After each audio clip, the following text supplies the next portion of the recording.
आरती आज मैं तेरी उतारूं, चरणों में तेरे फूल चढ़ाऊं। मेरा नमन स्वीकारो शो, मेरा नमन स्वीकारो शो। ज्योत से ज्योत जगाओ शो, अंतर तिमिर मिटाओ शो।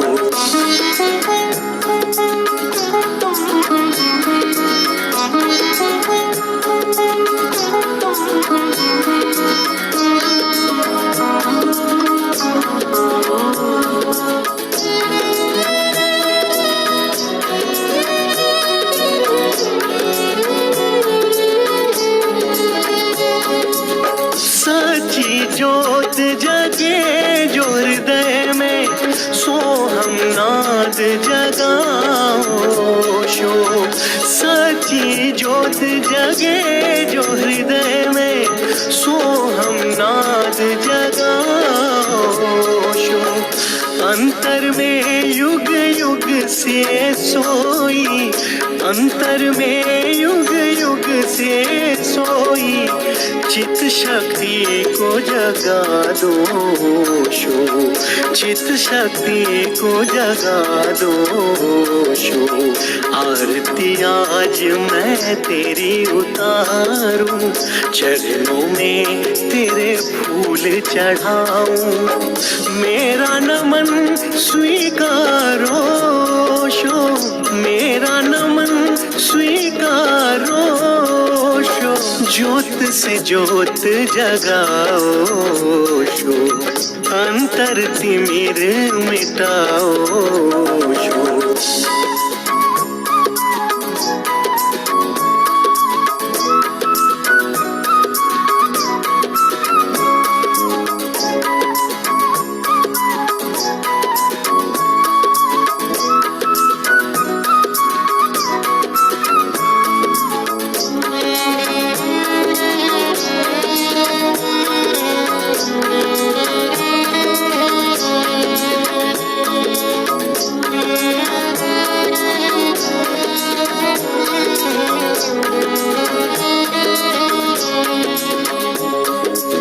जीवन में सद्गुरु अविनाशी, चरणन शरण लगाओ शो। जीवन में सद्गुरु अविनाशी, चरणन शरण लगाओ शो। पार हमें तो लगा दो शो, पार हमें तो लगा दो शो। अंतर तिमिर मिटाओ शो, ज्योत से ज्योत जगाओ शो। आरती आज मैं तेरी उतारूं, चरणों में तेरे फूल चढ़ाऊं। मेरा नमन स्वीकारो शो, मेरा नमन स्वीकारो शो। ज्योत से ज्योत जगाओ शो, अंतर तिमिर मिटाओ शो।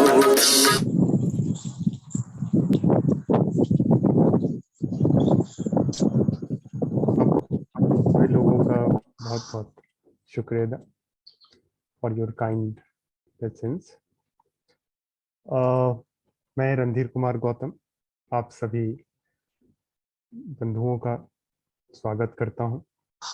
मैं स्वागत करता हूं अपने एसोसिएशन विश्व निधन सेंटर फॉर एशियन ब्लूसमिंग और ओशो इंटरनेशनल स्कूल, जो कि प्रायोजित होती है ध्यान प्रेम साधना ट्रस्ट के द्वारा।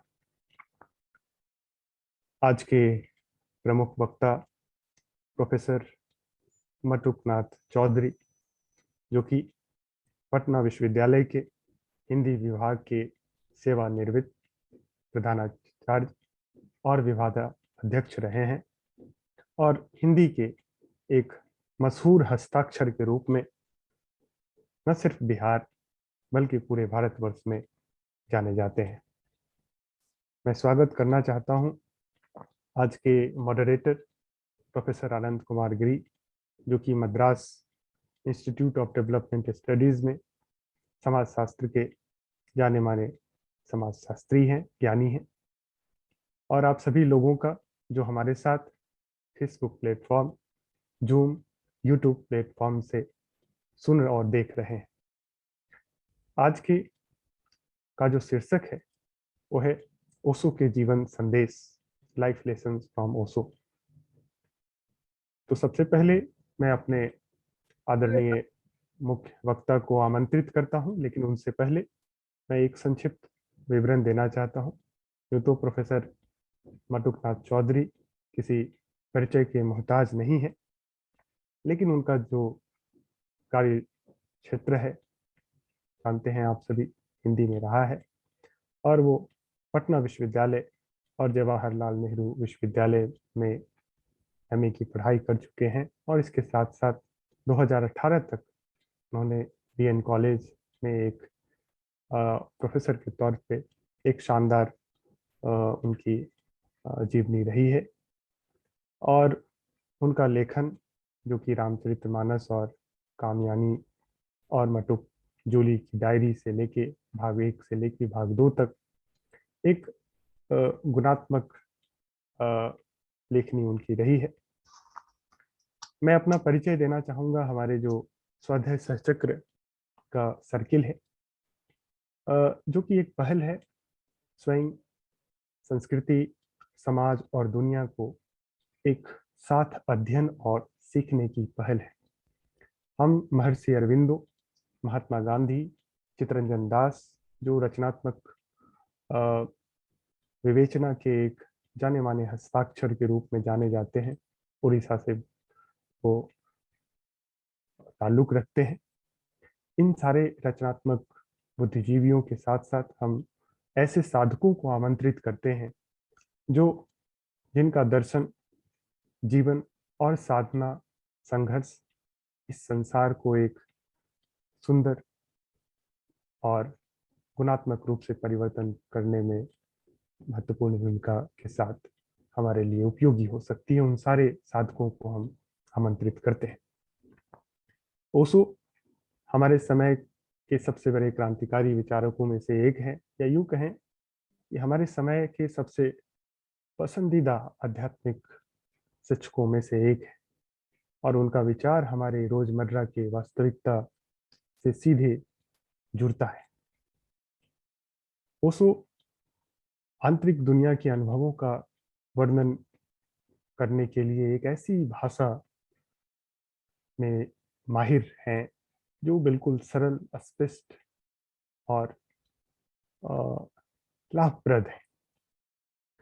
ओशो हमारे जीवन के कई सारे रहस्यों से बिल्कुल सटीक तरीके से उन हमारे जीवन के रहस्यों को वो उद्धृत करते हैं अपने विचार के माध्यम से।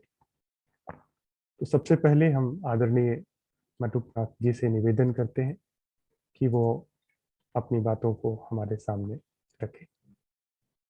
सर, आप आमंत्रित हैं।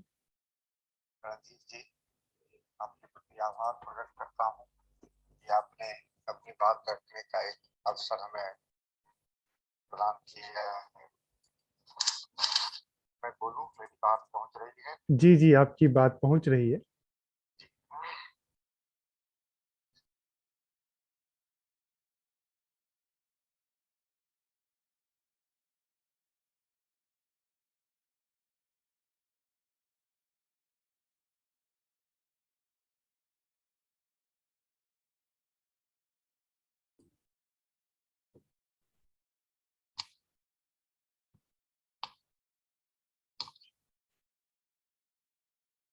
अखंड जीवन टुकड़ों में नहीं।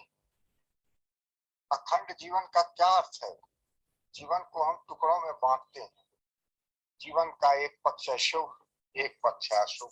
तो हम शुभ को पाना चाहते हैं, अशुभ से बचना चाहते हैं। एक है उसका सुख पक्ष, एक है उसका दुख पक्ष।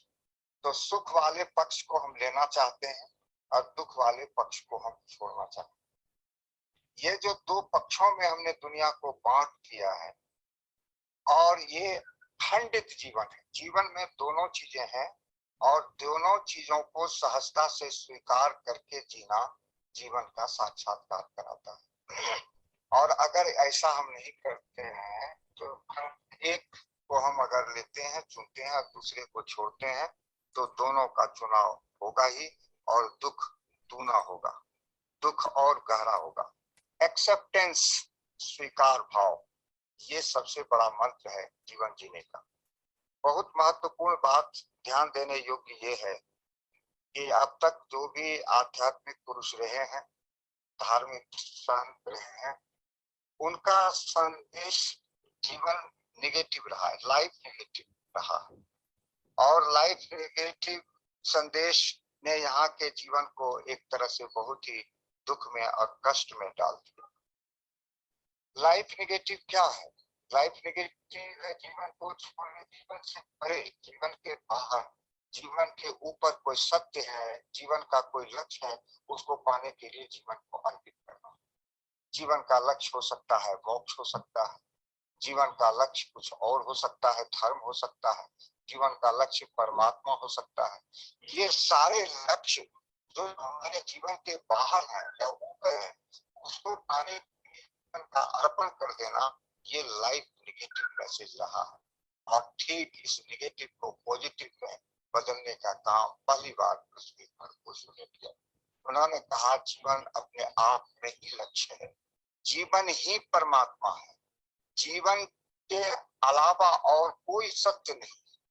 अब एक वाक्य में कि जीवन के अलावा कुछ नहीं है, जीवन ही परमात्मा है, और सत्य जीवन को जीने का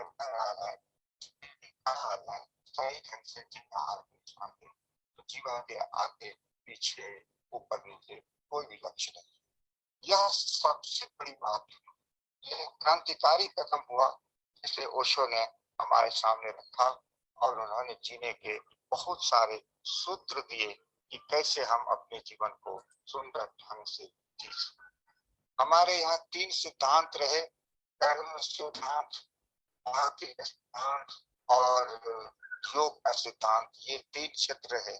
ओशो ने उनसे निचोड़ कर बताया कि 2 ही सार तत्व है इस जीवन को जीने का और उसको पाने का, इसको जीवन को उपलब्ध होने का। एक तो ध्यान है और दूसरा प्रेम। यही 2 सार है। और अगर हम ध्यान से जीवन को जीते हैं, होश पर हम जीते हैं, तो जिंदगी हमारे सामने उपलब्ध है और हम इस जीवन के पार पहुंच सकते हैं। हम मृत्यु को भी ध्यान पूर्वक जीने से जान सकते हैं और देख सकते हैं कि मृत्यु तो है ही नहीं। ये ध्यान की खासियत।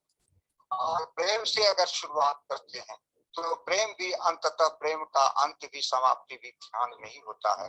प्रेम भी हमको एक तरह से अगर कहें तो बेहोशी से हम शुरू करते हैं और होश में जाके अंत करते हैं। तो प्रेम भी हमको वही ले जाता है, ध्यान भी हमको वही ले जाता है। लेकिन हमारा दुर्भाग्य है, हमारी शिक्षा पद्धति का दुर्भाग्य है कि इन 2 अमृत तुल्य चीजों का कहीं भी जगह नहीं है, कहीं भी स्थान नहीं है। न तो शिक्षण संस्थान में ध्यान है, न शिक्षण संस्थान में प्रेम है। प्रेम की जगह है महत्वाकांक्षा, जीतो, आगे बढ़ो, टॉप करो, पछाड़ो, निकलो। ये प्रेम के विपरीत चला जाता है। और ध्यान भी कहीं नहीं है। जो कुछ ध्यान की धारणाएं हैं वो गलत रूपों में प्रचलित है कि किसका ध्यान करें। असल ज्ञान की धारणा किसी के ध्यान से संबंधित नहीं है, बल्कि ध्यान का संबंध इस बात से है कि अवेयरनेस से, जागरूकता से हमारे बाहर जो कुछ भी हो रहा है उसको हम समझें, उसको हम देखें। ये उद्देश्य ध्यान का है कि जो कुछ भी हो रहा है उसके प्रति सजग हो जाना। और इस हमारा जो मन है, उनकी विचार प्रक्रिया है, यही विचार प्रक्रिया बाधक बनती है। इसी माया की कितनी बड़ी बड़ी व्याख्याएं की गई है दर्शन में, भारतीय दर्शन में। और तो ये ओशो बिल्कुल 2-3 शब्दों में कह देते हैं कि मन ही माया। ये जो मन है यही दीवार है और मन के बाहर उठने की प्रक्रिया का नाम ध्यान। और मन के बाहर जो उठते हैं, जो कि हमको उलझा सपनों में, विचारों में उलझा के मन रखता है और हमें जो सत्य है उससे हमको काट देता है। जो जीवन उपलब्ध है उसे हमको काट देता है। तो ये काटने की जो क्रिया है ये मन करता है, और इसके ऊपर उठने की क्रिया का नाम ही ध्यान है, इसी का नाम ओश है। यही मंत्र ओशो देते हैं, इसी मंत्र के द्वारा वो जीवन को उपलब्ध कर। तो जीवन का लक्ष्य जीवन ही है, वो स्वयं परमात्मा है, उनके अलावा कोई परमात्मा होता नहीं है। उनके सूत्र है तो अपने ध्यान में साधना लोगों में उल्लेख किया है। तो इट इज हियर नाउ, उनका वाक्य और जिंदगी अभी और यही है, अभी और यही है, यही जीवन का सूत्र है। हम अभी कहीं नहीं रहते, हमारा मन या तो पीछे रहता है अतीत की ओर, या तो भविष्य में सपने बुनते रहता है। भविष्य का सपना बुनना वो जीवन नहीं है, वो आया नहीं है। और अतीत जो जा चुका है वो भी हमारा जीवन नहीं है। जीवन हमारा वर्तमान में स्थित है, और वर्तमान में स्थित होने की कला को ही ध्यान करते हैं। इसीलिए उन्होंने कहा कि अगर जीवन का साक्षात करना है तो ध्यान के रास्ते से गुजरना होगा या प्रेम के रास्ते से गुजरना होगा। ये सूत्र जी ओशो का विशाल साहित्य है।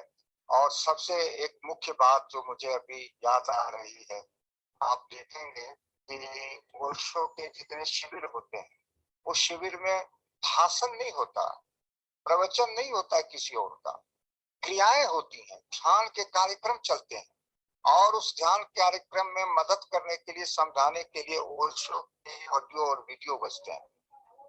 इसका क्या माने है कि प्रवचन, हाँ, और आप देखें कि हम लोगों का जो वेबिनार है, सेमिनार है या गोष्ठियां हैं यूनिवर्सिटी में, वो क्या है, उनका कर्म से कोई संबंध नहीं, कर्म से कटा हुआ। और भाषण करते हैं, कुछ श्रोता वर्ग इकट्ठा करते हैं, कुछ वक्ता इकट्ठा करते हैं, भाषण समाप्त होता है, उसके बाद फिर कहीं कहीं हम लोग होते हैं और हमारा कोई विकास, भाषण से कहीं विकास होता है, सेमिनार से कहीं विकास होता है। सेमिनार का तो लक्ष्य है कर्म क्षेत्र में जो कुछ उलझने आई हैं उसको स्पष्ट कर देना, बस इतनी ही उपयोग होता है। कहीं भटका रहा तो उसको ठीक कर देना, इतनी उपयोग होता है। लेकिन कर्म क्षेत्र में हम है ही नहीं, इसीलिए पुरुषों के शिविर में ध्यान होता है, वहाँ क्रिया होती है, वहाँ कोई, यद्यपि ये अपवाद में जहां तहां जिनको गुरु बनने की लालसा है, ऐसे कुछ लोग हैं जो कि अपने तौर से प्रवचन भी देने की कोशिश करते हैं, उसको मैं भटकाव समझता हूँ। हाँ, वो दे सकते हैं, किसी साधक में अगर कुछ उलझने हैं तो उनको समझा सकते हैं, लेकिन गुरु भाव बनने की भावना से आप प्रवचन दे रहे हैं, कुछ और कर रहे हैं, तो ये भटकाव है। तो ओशो के ध्यान शिविर में ध्यान होता है, और कोई भाषण, प्रवचन, सेमिनार, अब ये वक्ता आ रहे हैं, वो वक्ता आ रहे हैं, उन्होंने ये कहा, उसकी तारीफ कर रहे हैं, वो उसकी तारीफ कर रहे हैं, ये सब कुशिक्षा की देन है। और इसी कुशिक्षा को दूर करने के लिए एक नए प्रकार की शिक्षा जिसका दर्शन ओशो ने हमें दिया है, उसको जमीन पर उतारने का एक छोटा सा प्रयास करने के लिए हमने ओशो अंतरराष्ट्रीय विद्यालय खोला। ओशो का विशाल साहित्य है और जीवन के हर पहलू पर उन्होंने विचार व्यक्त किए हैं। तो उन सारे विचारों को मैं यहाँ रखने नहीं आया हूँ, लेकिन अगर उनके संबंध में कुछ प्रश्न उठेगा तो उस पर अपनी स्मृति के अनुसार अपने विचार देने की कोशिश करूंगा, और अगर कोई सवाल उठेगा तो उस पर विचार करने का प्रयास करूंगा। जी, बहुत बहुत धन्यवाद सर। और थोड़ी सी तकनीकी वजहों की वजह से हमसे सर डायरेक्टली जुड़ नहीं पाए हैं, लेकिन फ़ोन कॉल के माध्यम से आपने बहुत ही खूबसूरत तरीके से विचार को रखा है। तो आदरणीय पार्टिसिपेंट जितने भी हैं, मैं निवेदन करना चाहता हूं कि आपके पास अगर कोई सवाल हो तो आप एक बार चैट बॉक्स में लिख लीजिए। और बहरहाल मैं एक सवाल जो है चेन्नई से मंगाना चाहता हूं। हमारे डिस्कशन प्रोफेसर आनंद कुमार जी जुड़ चुके हैं, तो प्रोफेसर आनंद कुमार गिरी सर, आप अपने विचार प्रस्तुत करें। मेरे हृदय का श्रद्धा हमारे प्यारे रणधीर भाई और प्रोफेसर चौधरी, और प्रोफेसर चौधरी जो इतना गहराई बात हमको गिफ्ट किए हैं, जो ओशो का मेरा हिंदी थोड़ा वो पैदल में थोड़ी थोड़ी चलते हैं तो वो जीवन का जैसे जीवन में थोड़ी थोड़ी चलते हैं, ऐसे मेरे हिंदी साल में के mix of Hindi and English. So जैसे professor Chaudhary has spoken that the whole paramartha of life is life itself. So this is so significant, and also helps us in both dhyana and prema. And our dear Randhir Bhai had gifted 4 books to us, and I had a very brief look at these 4 books. Let us begin with love, Osho's book on love. और किताब का नाम है Being in Love, and Osho बोलते हैं that how love is very spontaneous, like breath, like food, but we are born with love. हम प्यार के साथ हम इस धरती को आते हैं, but in the process of being in the world, we are deprived or we lose our essential quality of love. क्योंकि हमारे जो सोशलाइजेशन सिस्टम से पेरेंट्स जो है वो ओशो इस लव में कहते हैं जो parents do not know how to love the child. So the child who is born with love forgets his own inborn quality of love. And love में possessiveness का कोई स्थान नहीं है. In the lab of love, there is only possessiveness and command. वो एक पहला चीज है. मैं 2-3 इनके इस किताबों में जो सूत्र है मैं थोड़ा उपस्थापन करना चाहते हूँ. इसके बाद 1-2 प्रश्न हम निवेदन करेंगे. दूसरा किताब जो रणधीर भाई ने हमको भेजा है सबको, द डायमंड सूत्र. डायमंड सूत्र जो गौतम बुद्ध का एक मेडिटेशन फॉर ओशो का मेडिटेशन है, एंड जिसमें बुद्ध बोलते हैं therefore Subhuti listen well and attentively. तो जो डायमंड सूत्र जो है वो ध्यान के साथ लिसनिंग जुड़ा होता है. तो हम कैसे लिसन करें, लिसन वेल एंड अटेंटिवली. जो बुद्ध का जो पथ में जिसको उपाय बोलते हैं, जिसको स्किलफुल मीन्स बोलते हैं, जैसे हमारे जीवन में प्रेम है मगर हम प्रेम होकर भी हम जैसे हम अनाथ हो जाता हूँ, यू नो. जैसे एक फिल्म गत है जे रूप तेरी, यू नो, एंड तू ही धनबान, यू नो, फिल्म का एक गाना है इसके. जैसे मैं 2002 में जब इसराइल में था, मेरा साथ एक मित्र नेपाल से आए थे. हम जब इवनिंग में डेजर्ट में वॉक करने जाते थे, and he used to sing this song, तू ही एका धनबान गोरी और हम सब कंगाल. जो कंगाल का जो मतलब है, so we are born with the richness of love, but we still feel kangal, because also is saying that we want to love, we want to be loved, but we do not know how to love. And हम love करना चाहते हैं इसी को जो perfect होगा, मगर also कहते हैं कि परफेक्ट कौन है. तो हम खुद ही परफेक्ट है कि नहीं कि हमको पूछना चाहिए. फिर वो दोनों चीज है डायमंड सूत्र में जो गौतम बुद्ध लिसनिंग के बात करते हैं, वो एक उपाय है, एक स्किलफुल मीन्स है. ऐसे हमारे प्रेम एक सहज रूप से कैसे एक स्किलफुल मीन्स होगा, जिसमें हम सिर्फ कंगाल नहीं सोचेंगे जे तू ही एक धनवान गोरी, हम सब कंगाल नहीं, हम सब अमीर है. क्योंकि वो we are born with the richness of 2 things just Professor Chaudhary has spoken, ध्यान and love. And इसमें डायमंड सूत्र में हमारे ओशो जी बोलते हैं बुद्ध के बारे में, बहुत खूबसूरत है. वो बोलते हैं बुद्ध को ही वो ज्यादा प्यार करते हैं, एंड से बोलते हैं जे बुद्ध ही एक ही टीचर है जो रिलीजियनलेस रिलीजियस के बात कही है. और ओशो बोलते हैं nobody else represents pure fragrance. तो इतना एक खूबसूरत महक है इतना बुद्ध है। और वो भी लिखते हैं इसमें बहुत महत्वपूर्ण बात लिखते हैं, you cannot bring truth to the level of human beings. Human beings have to be led to the level of truth. अर्थात जो सत्य है तो सत्य को हम हमारे मानव चेतना जैसे है, मान लीजिए हम क्वारल करने के लिए हमको आदत है, हम लड़ाई करने में आदत है। इसका मतलब है जैसे अभी यूक्रेन रसिया का यूक्रेन पर जो आक्रमण है, तो हम जब ट्रुथ को, जस्ट द सिंपल ट्रुथ, जब हम इसके अडॉप्ट करेंगे, जैसे हमारे रशियन फॉरेन मिनिस्टर आए थे, लावरोव आए थे, इसमें एक ही चीज भी नहीं हुआ, ट्रुथ। ट्रुथ क्या है? The truth is that Russia has invaded Ukraine, this is truth. The truth is that innocent children and hospitals are being bombarded.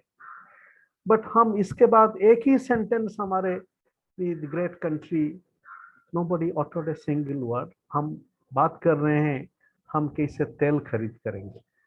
So what Osho is saying vis-a-vis Buddha is that we cannot just bring truth to human beings, but human beings have to be up to truth in these difficult circumstances also. That how do we really come to the truth that there is an invasion and many people are being deliberately being killed. And also बोलते हैं that is Buddha's great work. And Buddha का अपने time में भी हम जानते हैं war होते थे, and there was also many attempts on Buddha's life. और then वो जो बोलते हैं अपने दिसने किताब में जो empty boat है, and वो बोलते हैं ये हमको कैसे empty करना होगा। Also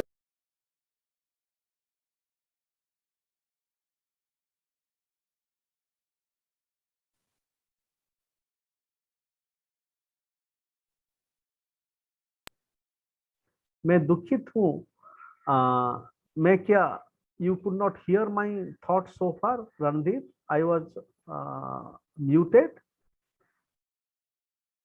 Hello, Randeep. Hello. No, we were able to hear. Acha, okay. Only probably few seconds we could not, but before we were able to hear. Okay. So thank you, Minati. So also बोलते हैं कि हम जिंदगी में achievement के जो चीज professor Chaudhary भी कहे थे कि हम ज्ञान और प्रेम इसके बारे में नहीं सोचते हैं, हम कैसे अचीव करेंगे।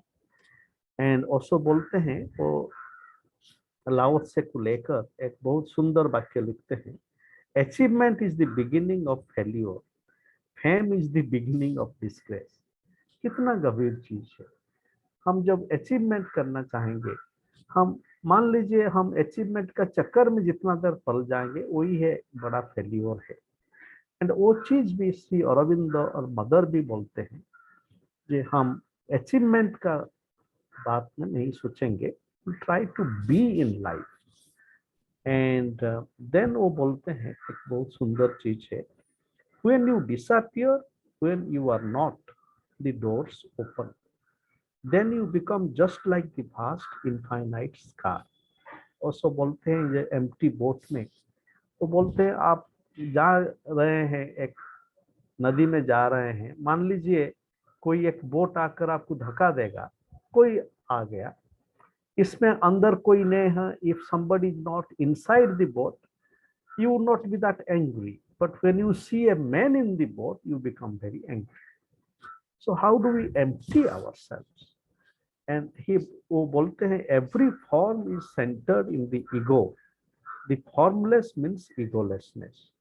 वो भी एक बहुत महत्वपूर्ण चीज है सोशियोलॉजिकली हम जब देखेंगे। Our life begins with so many forms. For example, what is marriage? Also जब love की बात करते हैं, also love को मैरिज एक फॉर्म का अंदर इनको वो इम्प्रिजन नहीं करना चाहते हैं। क्यों नहीं करना चाहते हैं? It has led to a lot of misunderstanding. But जो भी फॉर्म है वो फॉर्म का अंदर इतना प्रिजन बन जाती है। So how do we be human? There are some forms, for example, marriage as a form. But how do we love with the form of marriage? But even within the form of marriage, we become also formless. And that is the infinite. We become vast. हम व्याप्त हो जाएंगे, हम विस्तृत हो जाएंगे as the sky. And then वो लिखते हैं, right now you are like a wall. A wall means somebody. When you become a door, you become nobody. So ये become very important poetic metaphor है कि हम सचमुच एक वॉल बन गए हैं, एक पत्थर बन गए हैं, हम कैसे डोर बनेंगे? अगर even when we become a door, the question is how do we have a sense of self, self and no self? वो दोनों को हम कैसे कल्टीवेट करेंगे? And that is a perennial question. And then वो जो रिबेल के बाद इनका एक किताब है, इसमें वो बहुत महत्वपूर्ण चीज बोलते हैं that you are born with courage. वो दो चीज जो बोलते हैं that as children we are born with love and a child we are also born with courage. मगर जीवन में हम courage को भी लूज कर देते हैं. So how do we cultivate the art of courage? But rebel का मतलब also बोलते हैं the rebel is not an egoist. The whole universe is his temple. That is why he has left many temples. और इसको समझने के लिए हमारे साथ हमारे बंधु मित्र और दर्शन का एक गंभीर खोजी हमारे भाई मारूफ भाई आज उपस्थित है. मारूफ भाई एक किताब लिखे हैं, इसका नाम है the enigma of Osho. And he just sent me a copy of this. I was aware of that book. He just sent me a copy of it half an hour ago, and I was just reading it as to take part in this dialogue. इसमें मारू भाई बोलते हैं जे ओशो का जो एक बहुत बड़ा महत्वपूर्ण साधना हुई है, ये पेरेनियल फिलॉसफी जो है, और वो भी बुद्ध को रेफर करते हैं, ताओ त्से को रेफर करते हैं, और पोस्ट मॉडर्न चैलेंजेस जो है, जैसे एक बड़ा पोस्ट मॉडर्न चैलेंज है स्केप्टिसिज्म. और ओशो भी बोल कहते हैं, वो बोलते हैं you please get rid of your parents. Parents का मतलब द बिग आइडियोलॉजी. तो वही जो इंटीग्रेशन करते हैं. तो मेरा पहला जो सिर्फ मेरा पहला नहीं, वो एक पेरेनियल क्वेश्चन है, how do we we are walls but we become doors, but while becoming door, how do we create a path of self and selflessness? वो उपनिषद का भी क्वेश्चन है, वो सूफिज्म का भी क्वेश्चन है, और वो भी बुद्धिज्म का क्वेश्चन है. जैसे हमारे ईशोपनिषद में लिखा है, सो एजते सो न एजते, he moves and he does not move. The second question is that how we learn with Osho's life, but Osho's own life also becomes us a help in our journey. And I remember reading Osho's autobiography in 2007 in a very interesting setting. And that was a beautiful home in Denmark near the city of Odense. Odense is the birthplace of Hans Christian Andersen. And I was visiting a teacher's training college. There I met some friends. One of them is a woman who was doing her teacher's training. And she invited me to stay with her in her home. And in her home, I found the autobiography of Osho. I think the autobiography of a spiritually incorrect mystic, if I remember. And if we read Osho's autobiography, his life has many dimensions. Osho tells us to be egoless, but in his own life, to overcome ego and temptation is also a challenge. As he writes, हमारा दूसरी विनम्र प्रश्न नहीं, और दूसरी निवेदन professor Chaudhary से, कि ओशो जिस इंस्टीट्यूशन में रहे हुए हैं, जैसे वो कैलिफोर्निया में, वो जो ओरेगन में इनका जो कम्युनिटी बिल्ट हुआ था, And then he writes that how he had a love for BMW, these big cars, in his autobiography. And then he's very critic of the idea of poverty with Lord Jesus Christ. And he's saying that no, everybody does not have to be poor, we would have to be rich. And I got so many BMWs, and the local Christian priests, they became envious of me.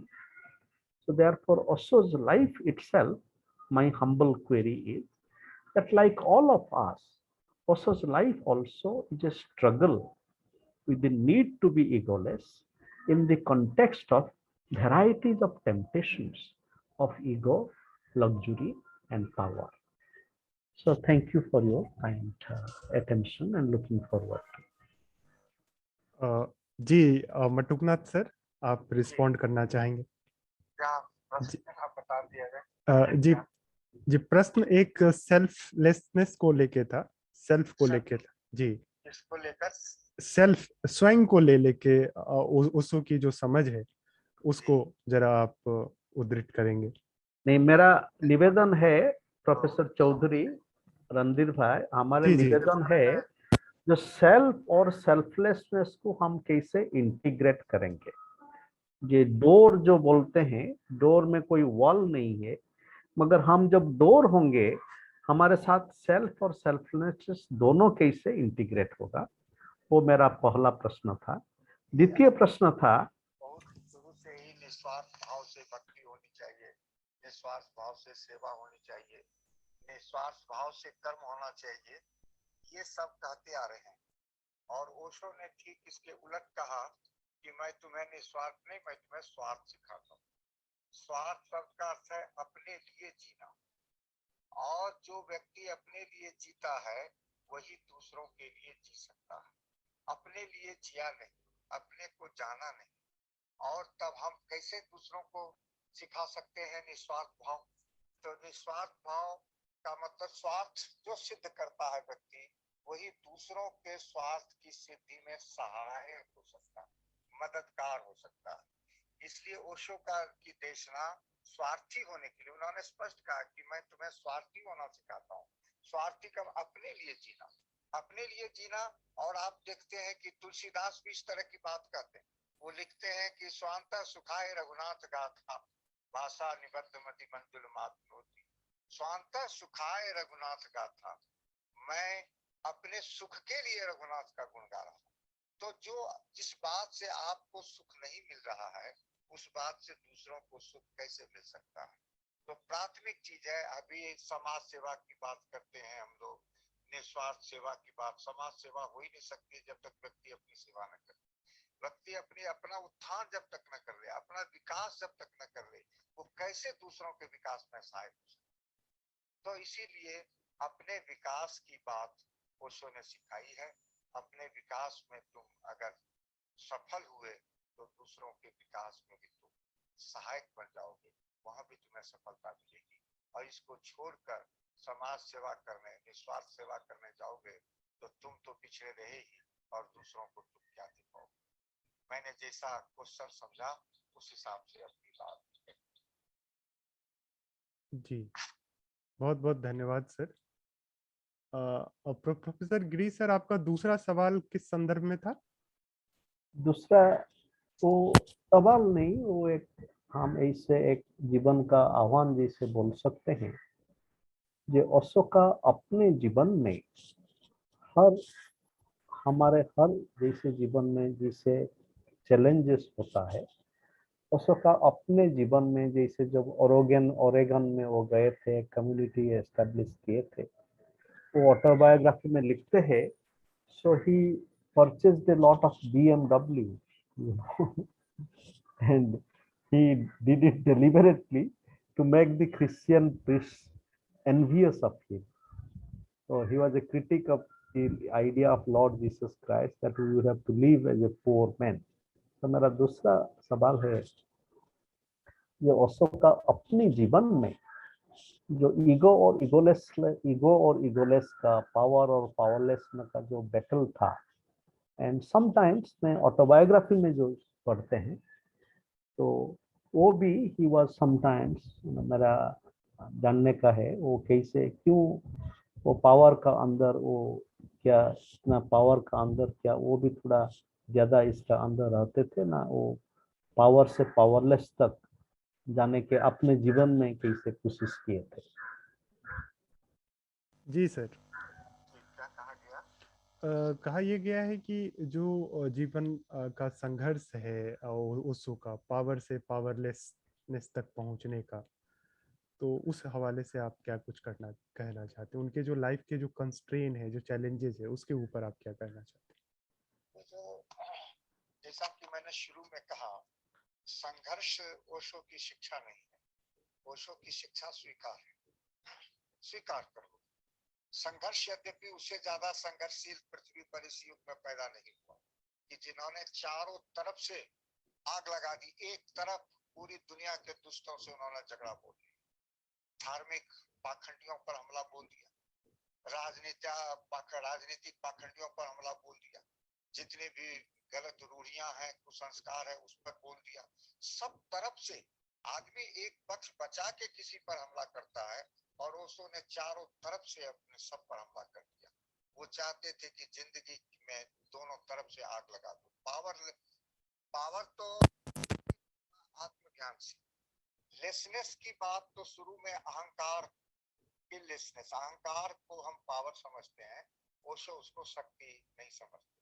Powerlessness का मतलब है अहंकार शून्यता की, और अहंकार शून्यता की ओर जो ही हम जाते हैं जो ही हम पावरफुल हो जाते हैं। इसीलिए तो उन्होंने अपने सन्यासियों को स्वामी कहा। स्वामी तुम्हारी संभावना, स्वामी यानी मालिक, और तुम अपने मन के मालिक बन सकते हो, अपनी इंद्रियों के मालिक बन सकते हो। मालिक होना पावर है, और ये तब हो सकता है जब तुम अहंकार से मुक्त हो। और अहंकार से मुक्ति के दो ही साधन है, जैसा आपने कहा कि प्रेम एक है। प्रेम जहां पैदा हुआ अहंकार विलीन हो जाएगा, या जहां अहंकार विलीन हुआ वहां प्रेम अवतरित हो जाएगा। और यही काम ध्यान भी करता है। ध्यान सबसे पहले आपको शून्यता में सारे अहंकार को काट देता है। आप कुछ है ही नहीं, नथिंग, नोबडी, कुछ नहीं। ये शून्यता ज्यों ही बूंद सागर बनती है, त्यों ही ये पता चलता है कि हम तो सागर हो गए। सागर है ये पावर हुआ, और पावरलेसनेस ये बूंद का जो अहंकार है, क्षुद्रता, मिथ्या चीजों का जो अहंकार है, जो नश्वर चीजें हैं, उसी का हमें अहंकार होता है। हमें अहंकार होता है अपने ज्ञान का, हमें अहंकार होता है अपने धन का, हमें अहंकार होता है अपने यश और कीर्ति का, हमें अपने रूप का, यौवन का, जो भी उपलब्धियां उसका अहंकार हुए, सब मिट्टी में मिल जाना। ये कुछ भी ठहरने वाला नहीं। जो शाश्वत है, जो ठहरने वाला है, वो क्या है, उसको जानने से हम पावर को प्राप्त होते हैं। इस अगर पावर और पावरलेसनेस की भाषा में कहें तो अहंकार का गिरना पावरलेस होना है, और अपने स्वरूप को पाना पावरफुल होना। जी, बहुत बहुत धन्यवाद सर। कोई और कुछ प्रश्न करना चाहते हैं? हमारे साथ सर डॉक्टर मारूफ सर भी जुड़े हुए हैं, तो एक बार मैं उनको इनवाइट करना चाहूँगा कि 10 मिनट वो अपनी बातों को रखें।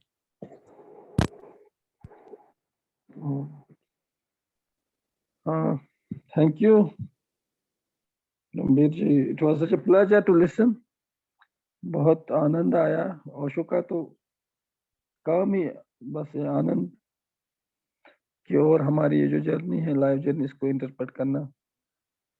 इनफैक्ट जो सर ने पहला ही ये दुख और जो सुख का जो ये पहला ही began with this, we have divided into this binary, और Osho somehow tried to transcend the binary। और ओशो बार बार कह रहे थे कि ब्लिस का कुछ अपोजिट नहीं है, प्लेजर का पेन है, लेकिन ब्लिस का कोई अपोजिट नहीं है। अब वहाँ एक डेंजर रहता है, मैं सर से पूछना भी चाहूंगा कि डेंजर रहता है कि वो हेडोनाइजेशन ऑफ मिस्टिसिज्म का डेंजर रहता है वहाँ। ओशो पे जो इल्जामात लगे, उनका जो लाइफ स्टाइल भी है वो ट्रेडिशनल सेंट्स और सेजेस का तो नहीं था। तो ओशो ने जो इंडल्जेंस की एक खास किस्म की एक फिनोमिनोलॉजी फिर को एक डिफेंड करने की कोशिश की, उसकी हमें कोई ज्यादा प्रेसिडेंट्स ट्रेडिशनल्स में नहीं मिलते हैं, और फिर उसका कोई ज्यादा फ्रूट भी हमें नहीं मिलते हैं। कि अगर हम देखेंगे बड़ी मात्रा में स्पिरिचुअल रियलाइजेशन का बहुत बड़ा कारवां ओशो आश्रम में तैयार हुआ, वो नहीं लगता है हमें। तो इसकी कोई ये वजह नहीं है कि उसकी जो ट्रेडिशन में जो बड़े लोग, जो मिस्टिक सेज फिलोसोफर्स, जिन्होंने एक खास एथिकल, एक खास उस पैराडाइम की बात की है, ओशो उसको कहीं के ट्रांसग्रेस करते हैं। ये एक सवाल है। दूसरी ये इम्पोर्टेंट ये है कि जो आनंद जी ने खास मसला उठाया स्केप्टिसिज्म और नाहिलिज्म का, जो ओशो का तोड़ है, वो कमाल का है, वो लाजवाब है।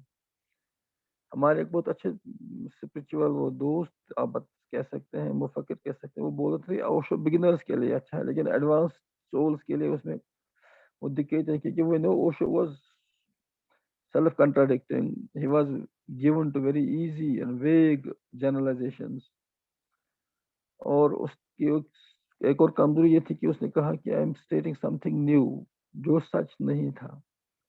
ट्रेडिशंस में ये सारी बड़ी बातें आ गई हैं, और उसने जो नया कहा उसमें गड़बड़ किया। जहां तक मेरा ये है, मतलब फैमिली लाइफ के बारे में उसने उधर उधर की बातें की, मदर टेरेसा को इधर उधर की कहानी सुनाई, गांधी के बारे में भी क्रिटिकल अल्फाज कहे। अगरचे उनका स्पिरिट ठीक लगता है कि उनकी मोटिवेशन ये थी कि he is trying to identify deep down but attachment is the problem, not rich as such, not wealth as such. That has been granted by traditional mystics also, but somehow we find the जो poverty of spirit की जो बात not only Jesus कह रहे हैं, बल्कि सारे बड़े traditions कह रहे हैं, उपनिषद से लेकर Daoism तक, फार ईस्ट की ट्रेडिशन, इस्लामिक ट्रेडिशन, सूफिज्म। अब लेकिन ओशो की कमाल खूबसूरती ये है कि जो बहुत बड़ा कारनामा है उसका कि जो मिस्टिक्स की जो टीचिंग्स हमें मिस्टिफाइंग लगती हैं, ओकल्टिस्टिक लगती हैं, कभी समझ ना आते जल्दी है, लेकिन ओशो उनको इस लैंग्वेज में डिस्टिल करता है कि पोस्ट मॉडर्न माइंड को बहुत हेल्प हो जाता है। और ओशो के जो नीचे की रीडिंग हुई 10 पे ज़रातुस्त्रा पे, उसके बहुत लेक्चर्स हैं, उसमें भी उसने जबरदस्त कोशिश ये की कि स्केप्टिसिज्म वेस्टर्न माइंड का एक लाया हुआ प्रोजेक्ट है, और नाहिलिज्म भी। तो eastern mind is already immunised against that virus. तो उसने कहा जो मीनिंग सीकिंग सेल्फ है उसी को ओशो खत्म कर देता है, तो इसलिए एब्सोल्यूटिज्म की बात ही नहीं आएगी। ओशो ने कामू पे, बैकेट पे जबरदस्त जुमले कहे हैं, और ओशो और एब्सोल्यूटिज्म पे खास मेरी इंटरेस्ट रही है। तो ये लगता है कि जो पोस्ट मॉडर्न चैलेंज है मीनिंग का, ट्रूथ का, तो ओशो उसके लिए ज़ेन रीडिंग करके एक नई राह निकालता है, ट्रेडिशनल मिस्टिक्स को अप्रोप्रिएट करके, लेकिन वो बहुत इंटरेस्टिंग है। तो ओशो का सिंपल पॉइंट ये है कि वो जोबरा था बुद्धा, जो उसने की कि ही वांटेड टू, बुद्धा को एक मॉडर्न पैराडाइम में रह के, जहाँ वो एक प्लेजर्स की या दूसरी डिजायर्स की एक खास किस्म की वो अंडरस्टैंडिंग सामने ले आया। लेकिन हमें उसमें लगता है कि हाँ, अभिनव गुप्त एक बहुत बड़ा तांत्रिसिज्म पे जो सबसे बड़ी किताब है लाइट ऑन तांत्रा, हमारे कश्मीर के बड़े फिलोसोफर, उसके भी यहाँ है कि बोग इज मोक, वो उनके यहाँ भी टर्म है। ओशो जिसको बार बार ये इसको बार बार आगे लेते, लेकिन फिर अभिनव गुप्त का मुताला उनके यहाँ से नहीं लगता है कि सीरियसली पढ़ा है, क्योंकि अभिनव गुप्त भी फिर बहुत नुआंस पोजीशन लेते हैं, और एक एथिकल पैराडाइम जो सारे ट्रेडिशंस का है उसी में रह के बात करते हैं। तो मेरा ये कहना है कि कृष्णमूर्ति की तरह ओशो भी यहाँ पे ये हमें देना चाहते हैं एक इंप्रेशन कि they have stated something very new, वो उतना नया नहीं है, और जो उसमें नयापन है वो कुछ ना कुछ प्रॉब्लमेटिक है। मसलन लॉफ्टर का आर्गुमेंट बार बार ओशो कहता है, अगर हम अब रूमी को पढ़ेंगे ट्रेडिशनल मिस्टिक, तो उसने खुद कहा है कि laughter is the swiftest horse in a way. See, one of the swiftest means to reach God, God's very essence. और लॉफ्टर हमारे यहाँ सूफी के रहा जबरदस्त, और ओशो का जबरदस्त फैसिनेशन भी उसने मुल्ला नसरुद्दीन के हवाले से, और उसमें बहुत सारी बातें की हैं। मतलब ओशो को पढ़ते हुए आपको 80% चीजें ऐसी आती हैं कि you flow with it, you begin, आपके लिए दुआएं, उसके लिए दुआएं निकलती हैं।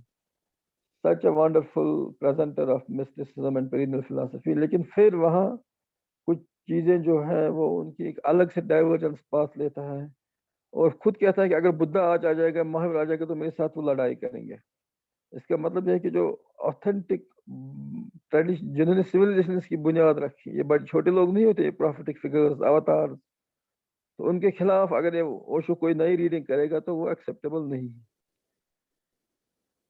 और लास्ट पेज में ये कहूँगा कि जो फैसिनेशन ओशो को पढ़ के होती है, वो असली उनका जो इब्तिदाई बुक्स हैं वो ज़्यादा इंटरेस्टिंग है और ज़्यादा बैलेंस्ड है।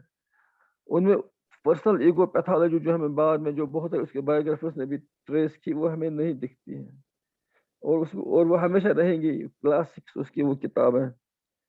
कितनी किताबें हैं जो बहुत खूबसूरत हैं, लेकिन फिर जब वो उस ह्यूमर का इस्तेमाल उस ढंग से करते हैं और वो नॉन वेज जोक्स का इस्तेमाल लेके, तो वो एक बहुत बैलेंस्ड व्यू नहीं लगती है कि ह्यूमन पर्सनालिटी की। अगर जो उसका फंडामेंटल यही है कि super consciousness more important and not sex, and sex can be a means, अगर ये ट्रेडिशनली तांत्रिक मात्रा में पोजीशन रही भी है, लेकिन फिर ओशो इसको ऐसे ट्विस्ट करते हैं कि we are left not in a very, मतलब he is not a very, we can not say कि as a master where there are no dangers.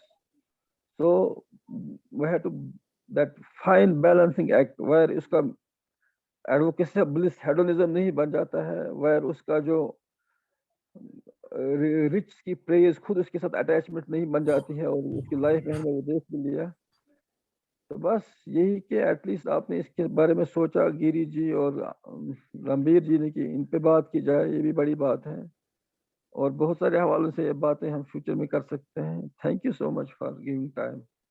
जी, बहुत बहुत धन्यवाद। अब मैं आमंत्रित करता हूँ मटुकनाथ जी को कि वो अपने बातों से इन सारे क्वेरीज का जवाब दे। जी स्पष्ट सुनाई नहीं पड़ता, आप भी बोलते हैं तो स्पष्ट सुनाई पड़ता है, आप बताते हैं कि क्या जी करना है। जी, उनका सवाल होडिज्म को लेके था कि जिस प्रकार से जो ओशो के विचार में एक तरह से वो फिर कृष्णमूर्ति के साथ तुलना करते हैं कि वो ओशो और कृष्णमूर्ति जिस तरह की सत्य की को स्थापित करने की बात कर रहे हैं, वो सत्य तो ऑलरेडी उसमें कुछ नया नहीं है। तो तो ये जो मेथड का सवाल है, जो कुछ हद तक प्रोफेसर गिरी ने भी कोशिश किया पूछने का, तो उसमें आपका क्या कंसर्न है? आप ये कैसे? बिल्कुल सही बात है कि सत्य नया नहीं है, सत्य पुराना भी नहीं। सत्य सत्य है, वो कभी पुराना नहीं होता है, शाश्वत है। वो जो शाश्वत है वो नया पुराना नहीं होता। जो मिटता है, जो खत्म होता है, वो नया पुराना होता है। जो स्थिर है, सदा से है, वो नया नहीं, वो ताजा का ताजा है, और साथ आनंद प्राचीनतम से प्राचीनतम है, अधुनातम से अधुनातम है। तो हर व्यक्ति संत ने एक ही सत्य को पाया, और ये सही कहा गया है कि युग के अनुसार होता क्या है, युग के साथ कई लोगों के पास वो सत्य पहुंचता है।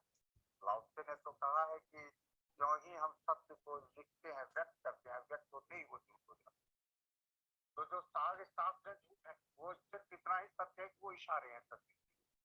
सारे शास्त्र झूठे हैं, सब कुछ झूठा है, अब वो इशारा है। जैसे हम उंगली से इशारा करें चांद की ओर, और लोग उंगली देखने लगे तो चांद को नहीं देख पाएंगे, और हम विद्वान लोग केवल उंगली को देखने में लग जाते हैं, में लग जाते हैं, जिस तरफ उनका इशारा उस तरफ नहीं जाते। तो इशारे हैं साफ, इसके अलावा कुछ देखना उस झूठ है, वो झूठ है। तो हर युग में लोग राख, हर आदमी अपने अपने ढंग से समझता है, और सत्य ढकता चला जाता है, ढकता चला जाता है, इसमें सत्य मिट जाता है, और सत्य पर गहरा आवरण पड़ जाता है। ओशो का की जो सबसे बड़ी देन रही, वो सत्य पर जो आवरण था, उस आग पर जो राख रखी गई थी, उस राख को हटा के आग का साक्षात्कार करा दिया। वो आग चाहे भगवान बुद्ध में हो, चाहे महावीर में हो, चाहे जीसस में हो, मोहम्मद में हो, लाओत्से में हो, या किसी में मीरा में हो, कबीर में हो, सब के ऊपर जो युगों से राख पड़ी हुई थी, उस राख को हटा दिया। ये उसकी सबसे बड़ी विशेषता है। और युग जिस भाषा में समझता है, उसी सत्य को, जिस सत्य को बुद्ध ने और कृष्णमूर्ति ने समझा, उसी सत्य को उन्होंने यहाँ के लोगों की भाषा में, यहाँ के लोगों की शैली में आज का अभिव्यक्त किया, और लोगों को बिल्कुल पसंद आ गया, क्योंकि धर्म मर चुका था। धर्म, हम लोग गीता पढ़ते थे तो गीता पढ़ने से कुछ समझ में नहीं आता। लोग कहते थे कि हमारे एक शिक्षक थे, वो कहते थे कि गीता में इस पार से उस पार पढ़ गया और कुछ नहीं पाया, या नहीं किताब नहीं भी पढ़े तो कोई नुकसान होने वाला नहीं। यानी गीता छिप गई थी, सारे धर्म ग्रंथ छिप गए थे, उसको उन्होंने अंधेरे से प्रकाश में लाके रख दिया। अपनी कैसे रखा? क्योंकि उन्होंने उसका साक्षात्कार किया था और जाना था इस पर कहाँ कहाँ राख है, उसको हटाया। अभिव्यक्ति नहीं होती है, ओशो की अभिव्यक्ति नहीं थी, और उन्होंने आज का जो तार्किक युग है जिसमें तर्क से ही हर चीज को समझना चाहता है, उन्होंने तर्क के माध्यम से सबको परास्त कर लिया। कोई भी ऐसा उन्होंने बताया भी, और तब तर्क के जो परे है, तर्कातीत है, उस तरफ ले जाने की चेष्टा उन्होंने की। तर्क को तोड़कर, तर्क को काटकर, वो कहते हैं कि तर्क के सहारे आप कहीं नहीं पहुंच सकते। उन्होंने बार बार कहा है कि तर्क जो है वेश्या की तरह है। जैसे वेश्या किसी की नहीं, जिसके पास पैसा है उसी की है, जिसके पास तर्क है सत्य उसी का है, और तर्क से आप जिसको सिद्ध कर सकते हैं उसी को असिद्ध कर सकते हैं। तर्क उन्होंने इसलिए किया कि तर्क के माध्यम से ये सिद्ध कर सकें कि तर्क हमको कहीं नहीं पहुंचाता है।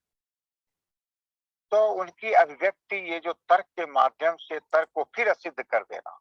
एक पुराने धार्मिक थे, वो तर्क के खिलाफ थे, लेकिन उनके पास तर्क नहीं। ओशो तर्क के खिलाफ है, लेकिन ओशो के पास तर्क है, और अकाट्य तर्क है, और ऐसा तर्क है जिसका कोई जवाब नहीं। एक जगह उनकी पुस्तक की भूमिका में हिंदी के एक बड़े कवि आरसी प्रसाद सिंह है, उन्होंने कहा उनके पास जाना तो कुछ सीखने के लिए जाना, तर्क मत करने लग जाना। तर्क करोगे तो वो दिन में ही तारे तुम्हें दिखा गए। तर्क करने के लिए मत जाना, सीखने जाना, जानने जाना, अपने को जानने जाना। तो ओशो की जो शैली थी अधुनातन थी, आज के लोग मनुष्य को पसंद आने वाली शैली थी।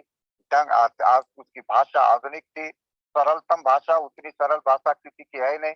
मैं तो हिंदी जगत में किसी को नहीं जानता हूँ, कोई बड़ा से बड़ा साहित्यकार हो, चाहे वो प्रेमचंद भी ही क्यों न हो, ओशो जैसी सरल और गूढ़ भाषा किसी की हो, ये संभव है।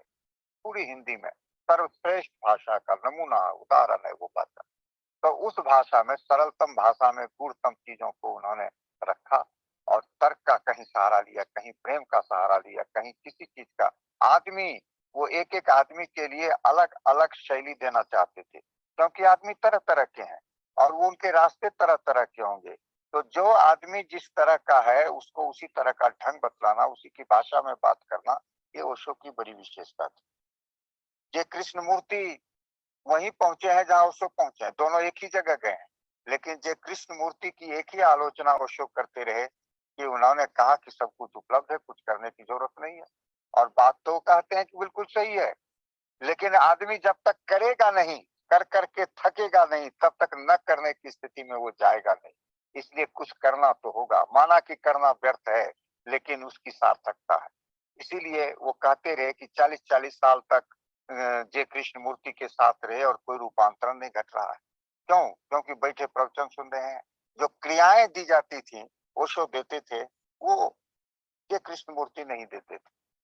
वो कहते थे कि बस होश में आओ, उपलब्ध हो जाओ, और होश में आने के लिए जो कुछ क्रियाएं हैं वो नहीं देते थे। इसलिए ओशो के सन्यासी में एक प्रोग्रेस दिखाई पड़ता है, जो जहां है वहां थोड़ा थोड़ा आगे बढ़ते हुए दिखाई पड़ते हैं। और जैसा उन्होंने बताया कि जे कृष्ण मूर्ति के सन्यासी जहीं के तहीं पड़े हुए रहते थे। तो ये थोड़ा सा भेद था ओशो में और जे कृष्ण मूर्ति में। मंजिल दोनों की एक है, एक ही मंजिल पर खड़े हैं, लेकिन ढंग एक का बहुत कारगर है और एक का ढंग उतना कारगर नहीं है। यही दोनों में फर्क। जी, दूसरा सवाल हमारे YouTube के एक दर्शक पूछ रहे हैं कि ओशो को कबीर, जो कि एक इंडियन मिस्टिक 15th सेंचुरी के रहे हैं, उनसे ओशो का इतना लगाव, गहरा लगाव की वजह क्या थी? हाँ, बहुत सही प्रश्न है, क्योंकि ओशो का लगाव इसलिए था, कबीर ने ओशो ने कबीर के बारे में कहा है कि कबीर एक ऐसा व्यक्तित्व है जो किसी के भी भीतर आशा का संचार कर सकता है।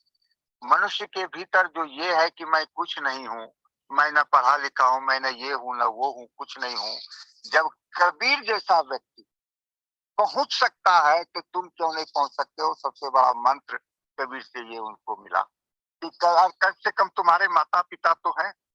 कबीर को तो माता के पिता का भी पता नहीं, और तुम कभी किसी घर में तो जन्मे हो, कबीर तो फेंके हुए पाए। तुम थोड़े बहुत तो पढ़े लिखे होगे, कबीर तो बिल्कुल निरक्षर थे। तुम्हारे पास कुछ भी तो धन होगा, कबीर तो बिल्कुल ही निर्धन थे। जब ऐसा आदमी जिसके पास घर द्वार नहीं, निर्धन है पूरी तरह, जिसके माता पिता का पता नहीं, वो आदमी जीवन की ऊंचाई को छू सकता है, तो तुम क्यों नहीं छू सकते हो? एक ये बात। दूसरी बात थी कि कबीर इतने ज्यादा लाइफ अफर्मेटिव थे, लाइफ पॉजिटिव थे, जीवन के कहते थे पूरे पश्चिम को संदेश देने के लिए एक कबीर का इतना जीवन को सही रूप में देखना। और कबीर ने जो जो सारा कचरा धर्म के नाम पर प्रचलित था, उस कचरे को जिसको ओशो स्वयं साफ कर रहे थे, कबीर अपने ढंग से साफ कर रहे थे। और कबीर भी ओशो जिस दो मंत्र को देते हैं, ध्यान और प्रेम, ये ध्यान और प्रेम वो कबीर का भी मंत्र था। ये दोनों मार्गों से वो भी पहुंचे थे। तो एक एकता महसूस करते हैं कबीर के साथ। और उनके कहने का जो ढंग है बिल्कुल खरा खरा, चाहे कोई भी हो, चाहे कोई मारे चाहे पीटे, वो खड़ी खड़ी कहेंगे। वैसे ही तो ओशो थे। तो दोनों के व्यक्तित्व में एक बहुत बड़ी आंतरिक समानता, बाह्य समानता नहीं है। एक महापंडित है, एक महाज्ञानी है ओशो, इनके जैसा पढ़ा लिखा पृथ्वी पर दूसरा कोई नहीं। और दूसरी तरफ बिल्कुल अनपढ़ आदमी, एक तरफ कहा, एक तरफ अच्छे घर परिवार में पैदा हुए, बहुत ही सुंदर ढंग से लालन पालन हुआ है ओशो का। और कबीर के लालन पालन का तो भरोसा ही नहीं, बिल्कुल। तो ये जो बाह्य विराट अंतर है, एक प्रोफेसर थे और साधारण असाधारण प्रोफेसर थे, तो ये जो अंतर है बाहरी अंतर है, भीतरी दोनों की बड़ी एकता है। इसलिए ओशो की कबीर से बहुत पटती। इसीलिए तो लगभग अकेले कबीर पर उनकी लगभग 1 दर्जन किताबें हिंदी अंग्रेजी दोनों में मिलाकर, और संतों पर वो बोले हैं, लेकिन सबसे ज्यादा उनको प्रिय कबीर रहे हैं इन्हीं कारणों। जी, एक विद्यार्थी है जो प्रश्न पूछ रहे हैं, उसमें उन्होंने एक ओशो की कोट को दिया है, जिसमें वो बात करते हैं कि मृत्यु कोई घटना नहीं बल्कि एक प्रक्रिया है, और वह है जो जन्म से शुरू होती है, और प्रत्येक सांस छोड़ना एक छोटी सी मृत्यु है, प्रत्येक श्वास एक पुनर्जन्म है। तो इस बात को कोट करते हुए हमारे एक विद्यार्थी वो प्रश्न पूछ रहे हैं, क्या इस कोट से क्या एक निराशावादी या फिर आशावादी, क्या दोनों में से किस तरह की प्रवृत्ति की बिल्कुल ओशो बात बिल्कुल आशावादी है। निराशावादी क्यों होगा? निराशावाद ये सचेत करना है कि तुम जन्म ये सोच रहे भूले हो, संसार में भूले रहे हो, भटक रहे हो कि हम उम्र हमारी बढ़ रही है। अगर वो कहते हैं कि अगर तुम्हारी उम्र 70 साल है और तुम पहली वर्षगांठ मना रहे हो तो अब 69 ही बची। अगर तुम 20वीं बढ़ते हो तो 50 ही उम्र बची। हर सांस में तुम्हारी उम्र बीत रही है, तो सत्य है। और सत्य कभी निराशावादी नहीं होता है।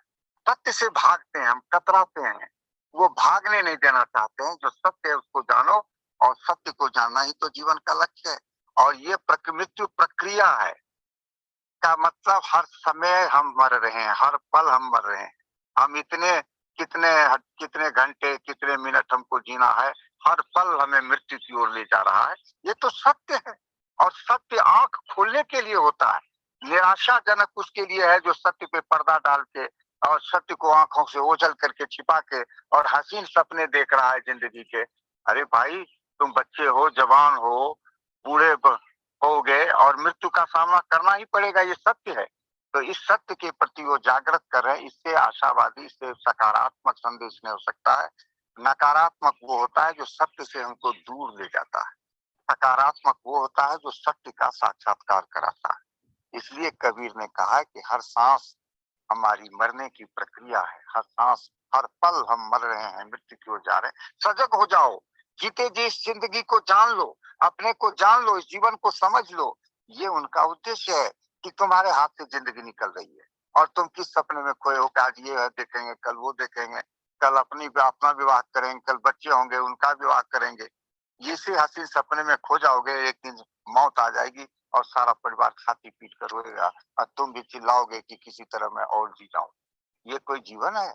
मृत्यु को साहसिक जो जिंदगी जीता है उसके लिए मृत्यु एक निद्रा की तरह, एक निद्रा की तरह है। दिन भर थके, दिन भर श्रम किया, जिंदगी भर श्रम किया, अब रात आई, अब जब आराम करना चाहते। मृत्यु तो आराम है, लेकिन उसके लिए जिन्होंने श्रम किया है जीवन, लेकिन जिसने श्रम नहीं किया है उनके लिए मृत्यु तो बहुत ही खतरनाक चीज है।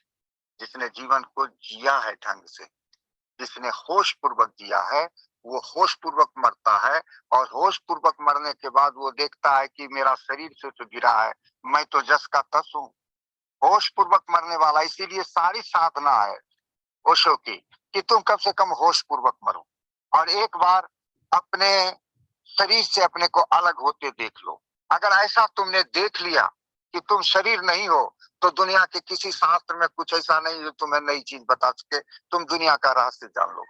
ये तो दुनिया का, विश्व का, संसार का अपना रहस्य जानने के लिए वो सचेत करते हैं। इसको निराशावादी वो समझेंगे जो सत्य से आंखें चुराते हैं। जी, एक अंतिम प्रश्न ले लेते हैं, वो हमारे फेसबुक लाइव से है कि उसको पूछ रहे हैं कि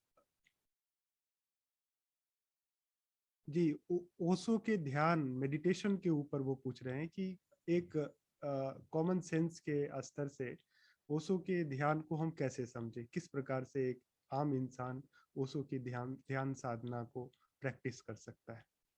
थोड़ा सा उन्होंने, उनकी एक पुस्तक है ध्यान योग प्रथम और अंतिम मुक्ति, उस किताब का नाम है। जी उसमें ध्यान की 112 विधियों का वर्णन दिया हुआ है, और 112 विधियों को जो ध्यान के लिए उत्सुक आदमी है वो एक बार पढ़ जाए, और उनमें से अपने लिए जो भी सुटेबल लगे, जो भी सहज लगे, जो भी आकर्षक लगे, जो करने में आनंद आवे, वो एक बार करें। करने से ध्यान का एक ये प्रक्रिया अलग होगी सबकी, लेकिन सबका रास्ता एक ही है कि होश पूर्वक यानी जो है जहां उसके प्रति हम सजग। होश का माने सजगता, ध्यान का माने सजगता।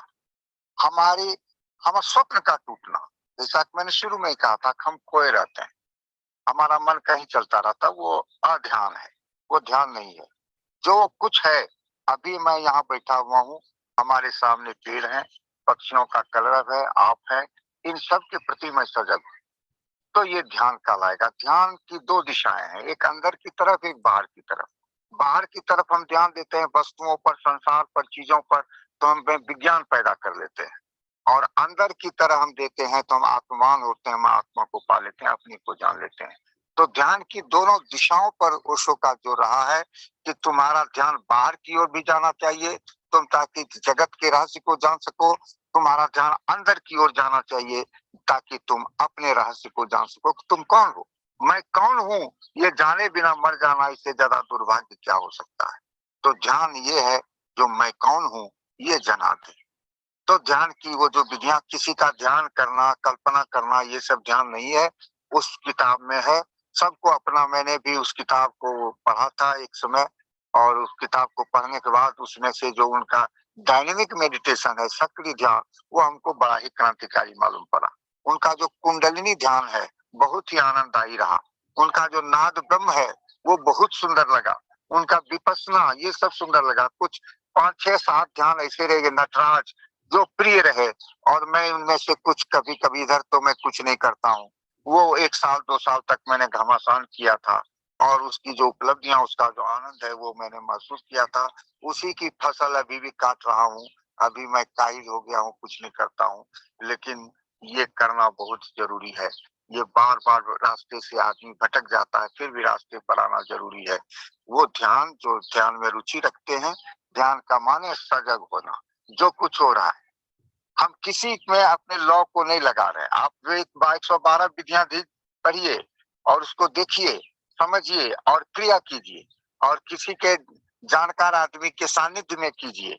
तो थोड़ा सा, क्योंकि मैंने जब पहली बार किया तो मुझे लगा कि ये कोई होता जो हमको बता देता कि ये कैसे संभव है, कैसे किया जा सकता है। तो लोगों ने बताया कि अमुक अमुक जगह ध्यान केंद्र है, वहां जाइए, और वहां मैं गया तो एक अवसर मिला। तो जहाँ सही ध्यान केंद्र है, गुरुडम टाइप के लोग न मिले, भाषण प्रवचन देने वाले लोग न मिले, वैसी जगह जाना चाहिए जहाँ ध्यान की क्रिया चलती है। मुझे जब ध्यान की बात आई तो स्वामी समर्पण भारती हैं, एक बहुत ही अच्छा ध्यान करवाते हैं, उनसे जुड़िए, और जहाँ जहाँ भी वो शिविर लेते हैं तो जरा सा जाइए, अद्भुत है। और मैंने तो शिविर में कभी 1 2 बार भाग लिया है। हमारे जिसके माध्यम से मैंने दीक्षा ली थी, वो स्वामी आनंद वैराग्य इस धरती पर न रहे, वो चल बसे। और दूसरे, मैं इस स्वामी समर्पण भारती को जानता हूँ, कोई भाषण नहीं, कोई प्रवचन नहीं, और गहराई में उतारने में वो बहुत ही आपके सहायक हो जाएंगे।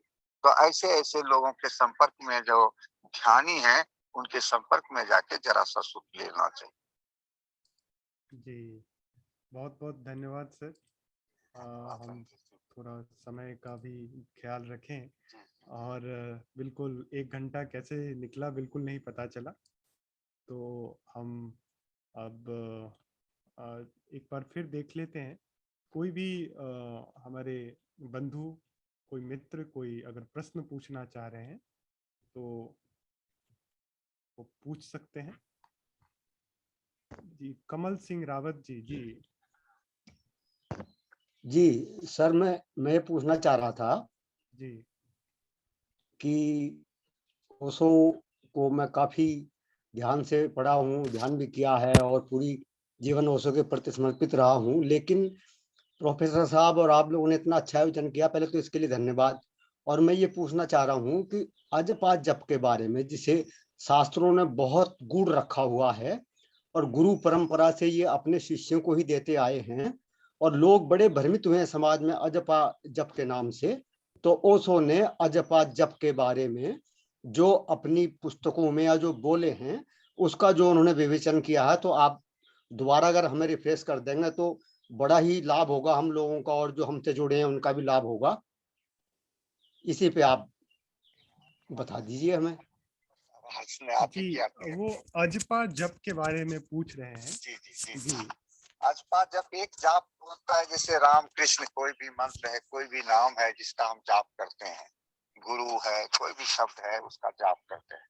तो एक तो जाप होता है कि हम उसे बोलते हैं राम राम राम, ये बोल कर करते हैं। एक होता है कि हम बोलते नहीं और बंद कर लेते हैं, लेकिन फिर भी एक आवाज आती रहती है हमारे भीतर से, बिना जीभ हिलाए, बिना होठ हिलाए, सब कुछ बंद किए हुए भी एक जाप करते हैं। और इसके बाद एक होता है कि हम जाप ही हो जाते हैं। जाप हमारे रोम रोम सब, जैसे ओम है, हम ओम से बोलना शुरू करेंगे, ओम मंत्र का उच्चारण करेंगे। कभी कभी ऐसा समय आ सकता है ओम मंत्र करते हुए कि ओम मंत्र हम बोलना बंद हो जाए और हमारा रोम रोम ओम मंत्र है, सारी धरती से ओम की ध्वनि आने लगे और उस रस में हम भीगने लगे, नाचने लगे, तो वो अजपा जाप है। बिना जपे जो जाप हो रहा है उसको अजपा जाप कहते हैं। जप नहीं रहे हैं हम दो प्रक्रिया जपने की, एक बोल के मुखर होके, एक मौन होके। ना हम मुखर है ना मौन है, अब हमारा रोम रोम ही जप रहा, वो अजपा जाप। जी ये बहुत प्रयास से, प्रैक्टिस से ओम का आप करें तो कभी कभी इस चीज की झलक मिल सकती है। ओम ओम करने का, ओम मंत्र के उच्चारण करने का एक वैसा मंदिर होना चाहिए जो स्तूप तरह का हो, और हम उच्चारण करें तो उधर से दीवारों से भी उच्चारण की ध्वनि टकरा जाए, हमारे ऊपर आने लगे, तब ये स्थिति उस वो हमारा जो मंदिर का ढांचा बनाया गया है वो खास घड़ी घंट डोलाने के लिए नहीं बनाया गया था, और ये पूजा प्रसाद पंडित पुरोहित फूल पान सब के लिए नहीं बनाया गया था। उसका अर्थ था ध्यान करना, कीर्तन करना, वो सब चला गया है।